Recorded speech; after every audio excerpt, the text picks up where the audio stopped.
আল্লাহ আমাকে এপ্রিলের 9 তারিখ 2024 সালে পৃথিবীর শ্রেষ্ঠ উপহার দিয়েছিলেন।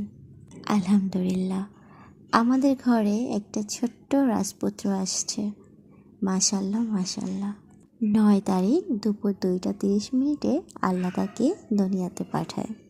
তাকে পেয়ে আমার পরিবারের সবাই ভীষণ খুশি। আলহামদুলিল্লাহ। তবে সবার থেকে আমার প্রেগনেন্সি জার্নিটা একটু অন্যরকম ছিল। অনেকটাই অসুস্থ ছিলাম আমি। তারপরও আল্লাহর কাছে বলেছি একটা সুস্থ সন্তান জানি আল্লাহ দান করে। যাই হোক, হাতে মেহেদি পরে আমি হসপিটালে গিয়েছিলাম। আমার রাজপুত্র ঈদের ঠিক 2 দিন আগে পৃথিবীতে এসেছিল, তাই আমাদেরকে হসপিটালে ঈদ করতে হয়েছে।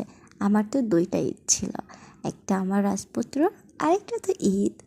তো সেখানেই আমাদেরকে এভাবে ফুল, তারপরে ফ্রুটস বাস্কেট দিয়েছিল। ঈদের দ্বিতীয় দিন আমরা আমাদের রাজপুত্রকে নিয়ে বাসায় চলে আসছিলাম।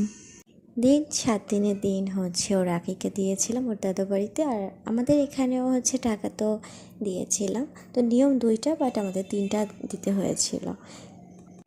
আজকে আবারও সেই 9 তারিখ এপ্রিলের, বাট সালটা 2025। আমার রাজপুত্রের 1 বছর পূর্ণ হয়ে গেল। আলহামদুলিল্লাহ, চোখের পলকেই মনে হচ্ছে 1 বছর হয়ে গেল। এই তো সেদিন আমার বাচ্চাটা পৃথিবীতে এসেছে। আজকে 1 বছর হয়ে গেল।